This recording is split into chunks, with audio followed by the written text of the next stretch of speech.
High hello friends, நான் உங்கள் SKA பேசுகிறேன். அதிசயமான ஒரு செய்தி, ஆச்சரியமான ஒரு செய்தி. இஸ்ரேல் அமெரிக்காவுக்கும் சரி உக்ரைனுக்கும் சரி எந்த ஒரு ஆயுத உதவியுமே செய்யாது. போரில் யூ டர்ன் எடுத்த இஸ்ரேல் மற்றும் பல அரேபிய நாடுகள் எங்கே பார்த்தாலும் ரஷ்யா போரை இழந்து விட்டது, உக்ரைன் போரை வென்று விட்டதுன்னு ஒரே வெற்றியான ஒரு பேச்சு. உண்மையிலேயே வெற்றி யாருக்கு? அது எப்படிப்பட்ட வெற்றி?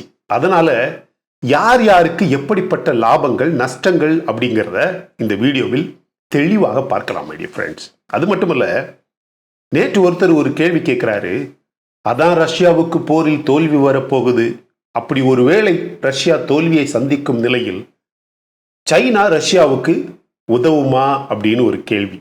இதெல்லாம் ஒரு கேள்வியா? சொல்லுங்க.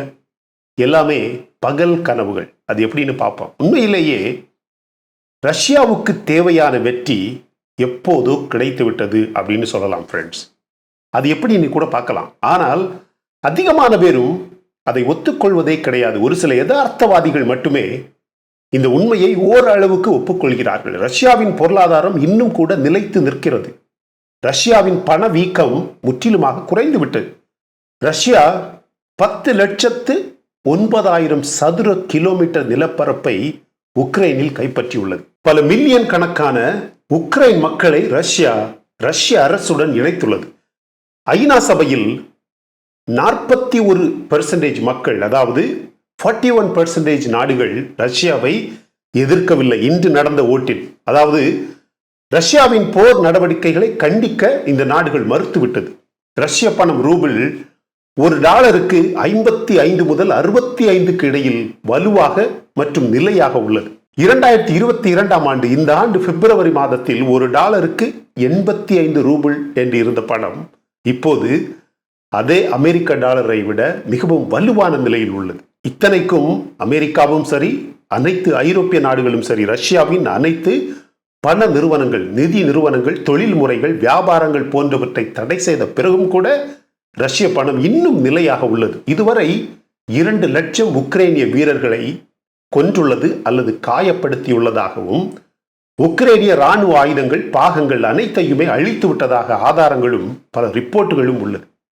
உக்ரைன் முற்றிலுமாக நேட்டோ மற்றும் பிற மேற்கத்திய நாடுகளின் தயவில்தான் இருந்தாக வேண்டும் என்ற நிலை இப்போது வந்துவிட்டது. ரஷ்யா உக்ரைனிய பொருளாதாரத்தை மொத்தமாக சீரழித்து வெறும் 9 மாதங்களில் உக்ரைன் நாட்டின் 40% சொத்தை அல்லது வளத்தை அழித்து விட்டதுன்னு சொல்லலாம். இப்படிப்பட்ட ஒரு பெரிய போர் நடந்த பிறகும் கூட ரஷ்யா கடந்த 4 ஆண்டுகளை விட அதிகமான எண்ணெய் மற்றும் எரிவாயுவை விற்பனை செய்துள்ளது. ரஷ்யா அதன் ரூபிள் பணத்தில், அதாவது ரூபிள் பணத்தை அடிப்படையாக கொண்டு வியாபாரம் செய்து எண்ணெயை 26 நாடுகளுக்கு தற்போது விற்பனை செய்கிறது. எனவே ரஷ்யா தோல்வியடைய போகிறது என்பது ரஷ்ய செய்திகளே அல்ல, மாறாக இது மேற்கில் இருந்து வரக்கூடிய செய்தி. எனவே ரஷ்யா தோல்வி அடைகிறது என்று சொல்வது முற்றிலுமான ஒரு பகல் கனவு. ரஷ்யா உக்ரைனிய இராணுவத்தை துண்டு துண்டாக உடைத்து உக்ரைனில் செய்யப்படும் அப்பட்டமான பயங்கரவாத மற்றும் அநாகரிகமான அரசியல் நடவடிக்கைகளை ரஷ்யா இதுவரை தடுத்துள்ளது. ஆனால் அதே நேரத்தில் அனைத்து ஐரோப்பிய நாடுகளும் மக்களின் எதிர்ப்புகள், வேலை நிறுத்தங்கள், பணவீக்கம், பண பற்றாக்குறை அப்படின்னு பல போராட்டங்களை சந்தித்து ஐரோப்பிய நாடுகள் அழிய ஆரம்பித்து விட்டது. இங்கிலாந்தில் ஒரு தலைவருக்கு பதவி நீக்கம் ஏற்கனவே நடந்துள்ளது. புதியதாக வந்த தலைவருக்கு வெறும் 14% பீப்புள் அக்செப்டன்ஸ் ரேட்டிங் மட்டுமே உள்ளது.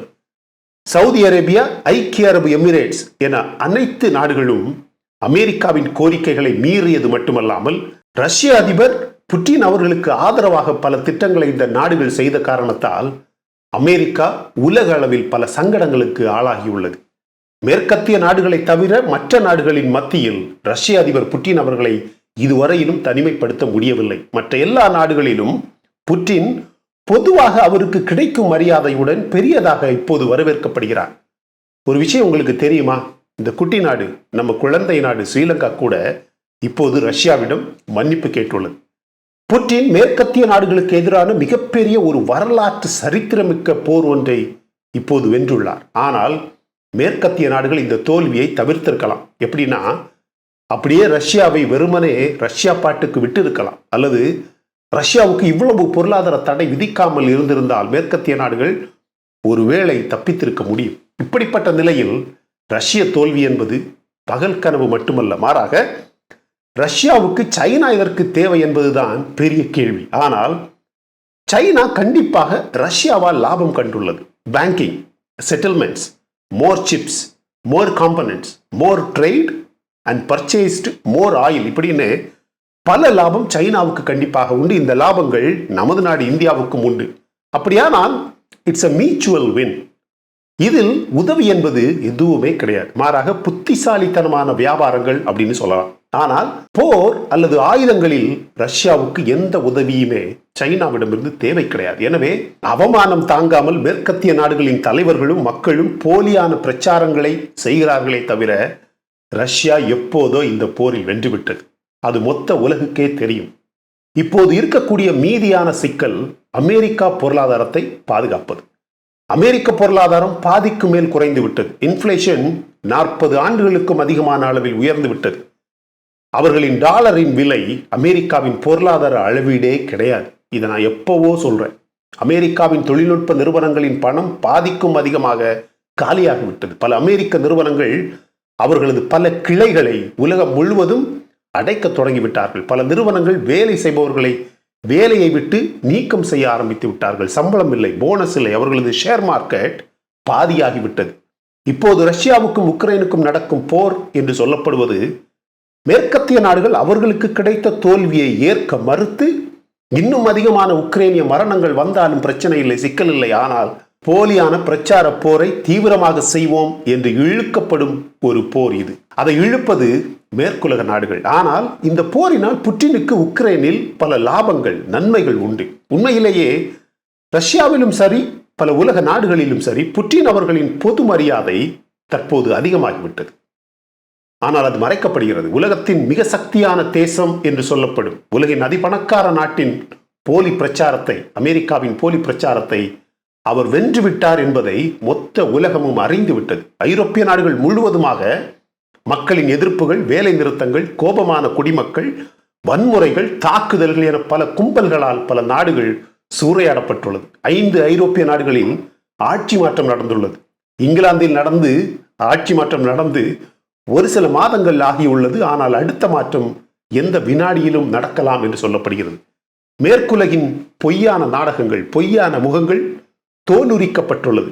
ஈராக் அல்லது ஆப்கானிஸ்தான் போன்ற நாடுகளால் வெளியில் கொண்டு வர முடியாத அமெரிக்காவின் பொய்யான முகத்தை ரஷ்யா தற்போது வெளியில் கொண்டு வந்துள்ளது.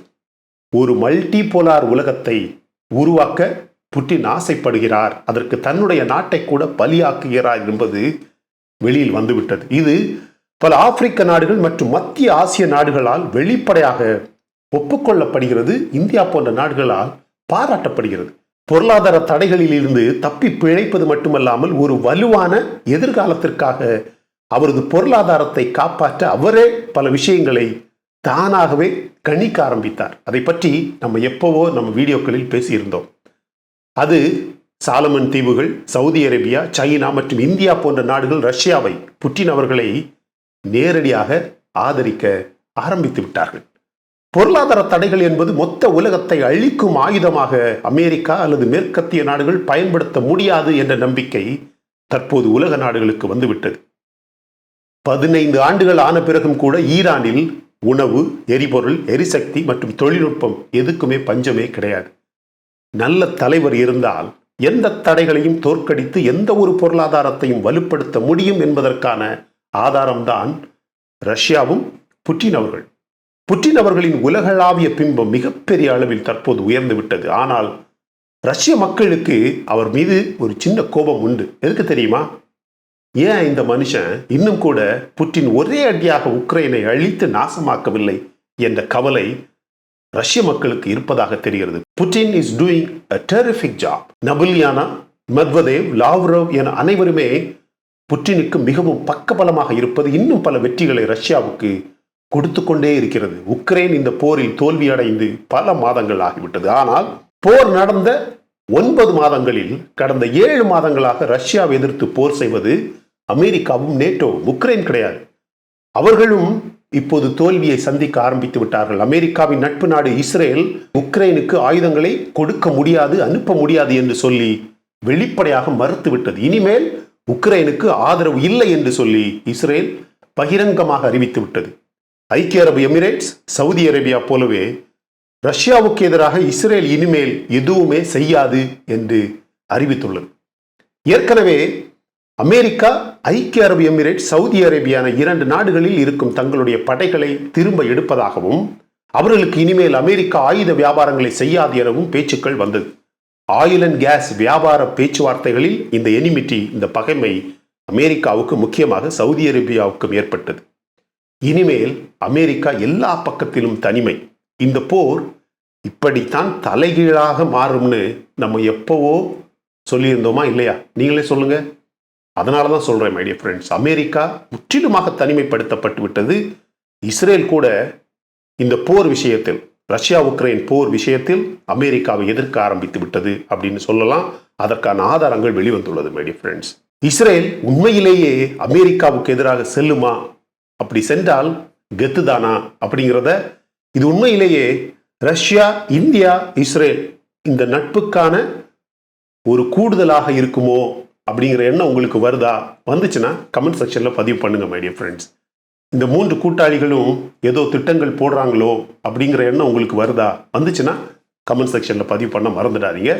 இந்த வீடியோ உங்களுக்கு பிடிச்சிருந்தா லைக் பண்ணுங்க. இன்னும் நம்ம சேனலை சப்ஸ்கிரைப் பண்ணலைன்னா மற்ற வீடியோஸ் பாருங்க, உங்களுக்கு கண்டிப்பாக பிடிக்கும். பிடிச்சிருந்தா சப்ஸ்கிரைப் பண்ணுங்க my dear friends. Thank you so much my dear friends for watching all my videos and supporting my channel. Until I come back with my next awesome video, it's bye bye from Suresh. Stay safe, stay positive, stay active and stay fit and always dream big in your life. நம்மளால எப்பவுமே எதையுமே சாதிக்க முடியும் அப்படின்னு நம்ம first நம்பணும் my dear friends. And as I always say, please take care of your parents at home. உங்க அப்பா அம்மாவை வீட்டிலே வச்சு நல்லா பார்த்துக்கங்க friends. Thank you.